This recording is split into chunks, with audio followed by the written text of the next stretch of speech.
Welcome to a special edition of Manhasset CASA's Prevention Through Connection. I'm Jenna Tischler, co-president of the Manhasset CASA Youth Committee Club at Manhasset High School. Today's guest is Sarah Haken, a national teen influencer with Mothers Against Drunk Driving, here to talk to us about the Power of Youth program. Sarah is a graduating senior at Half Hollow Hills High School East. As a national teen influencer for MAD, she has helped conduct Power of Youth trainings at MAD's National Conference in Washington, D.C. She has worked with Dr. Robert Teresi at Pennsylvania State University, the lead researcher behind MAD's Power of Parents program, and has conducted her own research study this year under Dr. Teresi's supervision, focusing on the motivations behind high school students who are willing to ride with a drinking driver. Welcome, Sarah. Thank you for having me. So, Sarah, tell me, what is the Power of Youth program? So MAD's overall mission is to eliminate both drunk and drugged driving, help serve the victims of the violent crime, and prevent underage drinking. So Power of Youth was developed to focus on prevention of underage drinking and ensuring that the American youth would never get into the car with a drunk driver. That's so great. Thank you. What inspired you to get involved with such a great program? On April 2nd, 2009, my family friend was on her way to work when another guy was coming home from a party and they got into a head-on collision. During that crash, the driver of the other car was both high off prescription drugs and drunk, and this was his third time drinking and driving offense. My aunt was pronounced dead at the scene. So I've had to watch my 5- and 8-year-old cousins grow up without a mom, and I've witnessed the tragedy firsthand, and that's why I've become so involved with Mothers Against Drunk Driving. How do you stay strong through such an intense program? Unfortunately, wanting to stay not alcohol-free until you're legal age is not the popular mindset amongst your peers. However, by having that mutual respect with your friends, even if they don't believe in the same things that you believe in, it's easier to stay true and not to waver away from what you believe in. What steps did you take to evolve this program? Well, I've been on the National Teen Influencer Board through MAD National for the last 4 years, and we started off with just a Power to Take a Stand teen handbooklet, and then we took that booklet to create a Power of Youth presentation, which is about 30 to 45 minutes, and it includes an interactive game about why people should stay alcohol-free until they're of legal age that I've been giving across Long Island and the 5 boroughs to different health classes and driver's ed programs. What impact does alcohol have on teens like us? So alcohol is most vulnerable to us for our brain development. So having alcohol into our brain doesn't stop developing until you're about your mid-20s. So that's why it was really influential to have the legal drinking age set at 21, because it proves to be healthier for the American youth brain development. And the last part of our brains to develop is your frontal cortex. And your frontal cortex is responsible for your cognitive abilities, your memory, your decision making, your judgment. And because it's the last to develop in your brain, it's the most vulnerable to the harmful effects of alcohol. What are some common myths about why the drinking age is 21? So a big myth and misconception when it comes to having the legal drinking age set at 21, and often what critics like to dwell upon, is that people in European countries start drinking much earlier than we do here in America, and they don't experience the same problems that we do. However, that's a myth that MAD likes to disprove. About 25% of the American population is dependent on alcohol, and that's a lot, but comparatively much lower to other European nations. For example, you have Estonia with over 60% of their population dependent on alcohol, and that's a lot.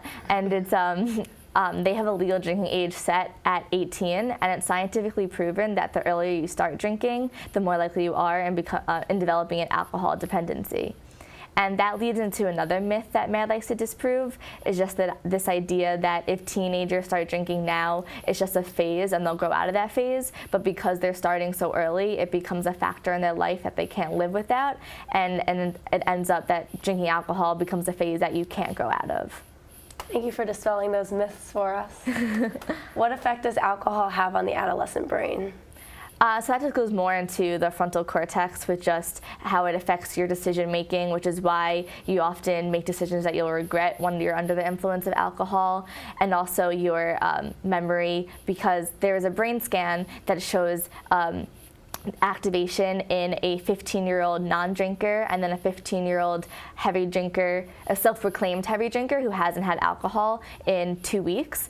And the person who has never had alcohol had a lot of activation, and the person who has had alcohol previously had very little activation. And that just shows the long-lasting harmful effects that alcohol has on our brain development and its function. How much access does a teen really have to alcohol in the average home? So talking just with the media, alcohol is the most portrayed drug on American television, which is about every 22 minutes, when compared to smoking, which is about every hour, and then other illegal drugs, which is about every 112 minutes. And this statistic includes both advertisements and when alcohol is incorporated into the plot line, different TV shows and movies. So just with the alcohol advertisements, advertisements in general are directed towards us as teenagers for having the most spending cash, and they want to get us to be a consumer from early on.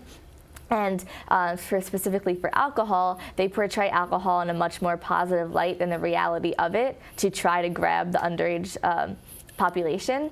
And the same holds true for when it's incorporated into the plot line, different TV shows and movies, where it's also shown in a more positive light than reality of underage drinking. What are the real consequences of underage drinking? Besides all the health aspects of it we talked about before with the hindrance in your brain development, it also proves to be really difficult with the law. So in 1984, President Ronald Reagan moved into law saying that the legal drinking age would be moved first from 18 to 19 and then to 21. And this was a monumentous decision because it proved to be healthier for the American youth, because as I said before, your brain doesn't finish developing until your mid-20s, so it would help the rate of development in your brain. And now in modern day, with where we are with on Long Island, both Nassau and Suffolk County have a social host law, and that just states that if you're at a party and there's alcohol present and it was served to for minors, whoever served the minors alcohol, whether they served it knowingly or unknowingly, and whether they're present at the party or not, they are charged with this law and then fined. So it just shows us as teenagers that the decisions that we're making will affect those surrounding us, and we don't want to get our older friends, older siblings, or our parents in trouble with the legal system. What are the steps that parents should take if they catch their teens drinking? So with my parents, I'm really fortunate that I have an open communication with them, and I really urge all parents and teenagers to have that relationship where you can feel comfortable to talk to them. I feel so comfortable with my parents that I know if I'm ever in a situation where I'm uncomfortable, I can call them to pick me up, no questions asked. And although they might be upset that they have to come get me late at night and drive, I know they'll be more proud of me for the fact that I'm allowing them the ability to protect me. So just having that open communication with them is really a powerful tool. Also, MAD goes more into depth with the Power of Parent program, which is teaching parents how to start that open communication and how to encourage your teens to talk to you throughout high school and to make healthier decisions throughout high school. Why should teens wait until the age of 21 to drink alcohol?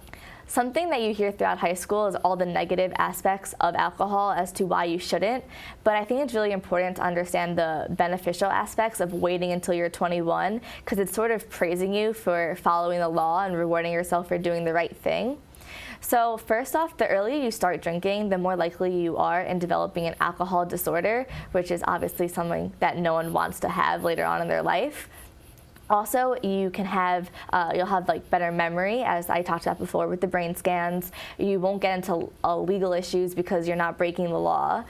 You can have more freedom because your parents can trust you to make the right decision. And there are also scientifically proven benefits. You're 80% less likely to become alcohol dependent later on in your life. You're 75% less likely to get behind the wheel while intoxicated.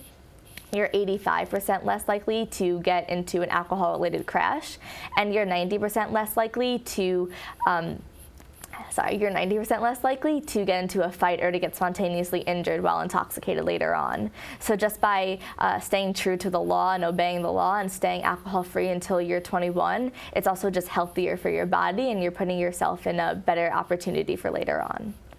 So a lot of parents don't realize exactly how much their kids are drinking in regards to binge drinking. So what is binge drinking, and how does that relate to alcohol poisoning? Binge drinking can be defined as consuming a lot of alcohol in a small amount of time, and it's often correlated with alcohol poisoning because someone drinks so much that the alcohol is literally poisoned themselves, and their body is, like, their internal organs are starting to shut down.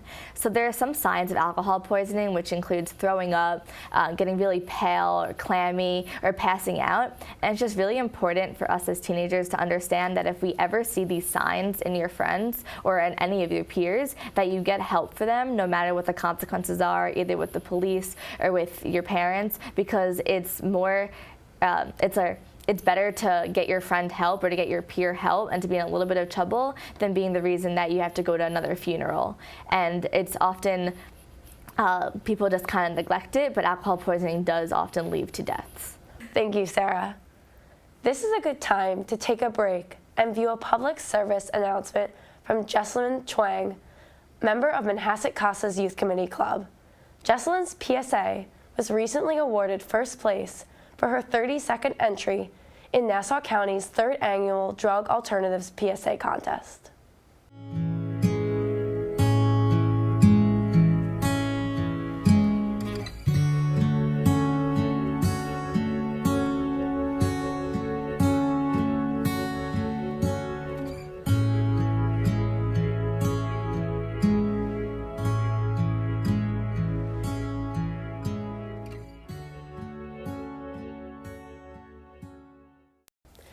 Welcome back.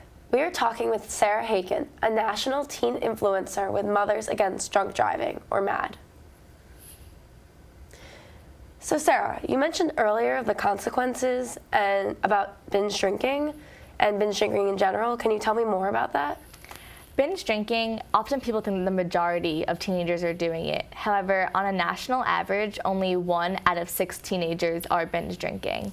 And when I asked this question throughout all my presentations across Long Island and the 5 boroughs, no one ever gets that question right. They always think either 4 or 5 out of 6 teenagers are binge drinking. And that goes along with this general misconception where we think everybody is drinking and we think everybody is binge drinking. However, the majority of teenagers are not binge drinking. However, we're not naive. We know it does occur. And that's when it's often correlated with alcohol poisoning, as mentioned before. And when I talked about before, you don't want to be, you rather get into a little bit of trouble rather than having to go to a funeral. And it's often neglected that even if you do take away the keys, you're not taking away the risk of death with underage drinking. So 32% of all underage drinking deaths can be attributed to car crashes. But that leaves another 68% unattributed to, and that 68% can be broken down into alcohol poisoning, other poisonings, homicides, suicides, drownings, fires, fallings, and it just shows that taking away the keys doesn't take away the risks. And when you understand the whole scope of underage drinking deaths, you realize that there's more to worry about when you do partake in that illegal activity. So what influence has the most effect on a teen's choice to drink? A study was done at Penn State University under Dr. Teresi, who is the creator of MAD's Power of Parents program. And this study found that 74% of teens across the country believe that their parents have the greatest influence on their personal decision to drink. And this is really important for us as teenagers because when our parents started drinking, the legal age was at 18, not 21. And they also did not have the same information that we have about the harmful effects of underage drinking. However, it's great to understand this and then start that open communication with your parents, especially on the topic of alcohol, to have a mutual understanding. And what can teens do if they feel peer pressure to drink? So there are three different types of peer pressure. First, you have unspoken peer pressure, and that goes into, specifically with alcohol, with the general perception where we think everybody is drinking, even though, as I just talked about before, the majority of teenagers are not drinking. Then you have direct peer pressure, and that's if someone goes over to you and says, oh, like, you're uncool unless you drink, or I won't be your friend unless you try it. And these are both negative aspects of peer pressure, and there is positive peer pressure, just being a positive, encouraging role model to those surrounding you and yourself, and to yourself, to make the right and healthy choices. And I think once you understand how to cope with all these different peer pressures, it makes it a little easier.